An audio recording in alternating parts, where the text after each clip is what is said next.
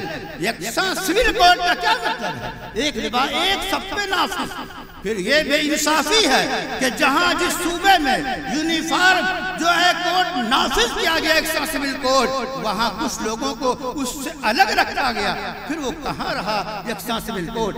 آئیے ہم اپنے قانون کو آج ڈائیلاگ کی بات کھلنے چاہیے، مذاکرات ہونے چاہیے، پارلیمان سے مطالبہ کیا جائے کہ ماہرین اسلام، ماہرین شریعت کو بیٹھاؤ اور پارلیمانی جتنے قوانین کے ماہرین ہیں، عدالت کے جو جج ہیں، سب کو سامنے بیٹھاؤ اور مذاکرہ ہو کہ کون سا قانون انسانیت کے لیے عقلی بنیادوں پہ، دلیل کی بنیادوں پہ قوت رکھتا ہے اور فائدہ پہنچانے والا ہے. یہ ڈائیلاگ کر لو. اب اس بات کی ضرورت آ گئی ہے، چھوٹے سے مکتب سے آپ اٹھیں، آبا پڑھائیں اور اخیر تک آپ پڑھائیں، ABC پڑھائیں، یعنی جتنے علوم ہیں ان کے سارے ابواب میں آپ مہارت پیدا کیجئے اور ایسی ٹیم تیار کیجئے. سول سروسز میں آپ کے کتنے لوگ شریک ہو رہے ہیں معلوم ہے؟ کتنے لوگ آ رہے ہیں؟ 30 32 35 لوگ آ جاتے ہیں تو کتنے لاکھ وہاں بیٹھے تھے آپ کو معلوم ہے؟ آپ ان کو تیار کرائیے.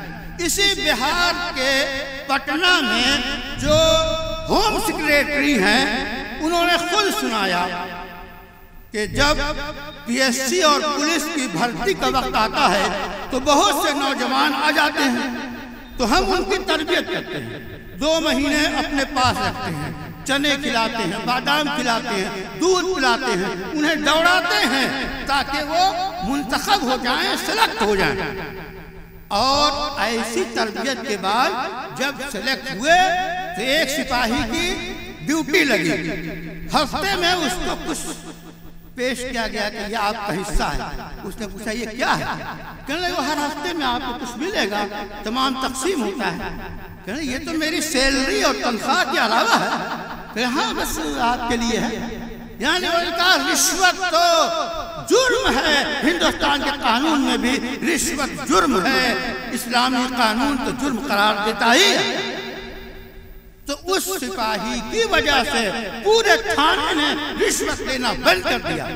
اے مسلمانوں، اپنے کردار سے اس ملک کو پیغام دو کہ یہاں امن، امان، سلامتی اور تعلیم اور سکون اسی وقت ہوگا جب کہ ہم اسلامی اور انسانی اور ایسا قانون خود اس پہ عمل سے ثابت کریں اور لوگوں کو پیغام دیں. وآخر دعوانا ان الحمدللہ رب العالمین.